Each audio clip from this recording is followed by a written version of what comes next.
Welcome to Kenton's videos. Enjoy the video.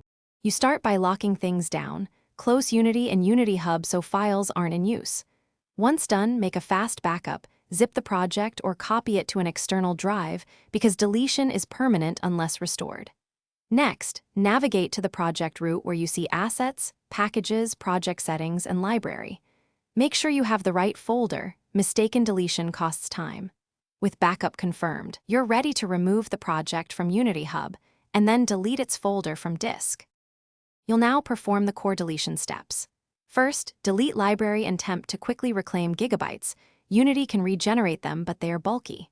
Next, delete assets, packages, project settings, and any solution or project files like SLN or csproj so code and metadata are gone. If you used version control, make sure to disconnect remotes and remove the Git folder and any Git LFS pointers so there are no lingering references. Once those folders are gone, check for hidden files and proceed. You finish by removing the project entry from Unity Hub so it won't reappear. Then clear Unity caches, package cache and global cache, and empty the recycle bin or trash to permanently remove files. If the OS blocks deletion, that's usually a locked file. Close any remaining processes, unlock files with a utility, or restart and try again. If version control or cloud sync recreates files, disable sync and remove remote links first. Doing this ensures the project stays fully deleted.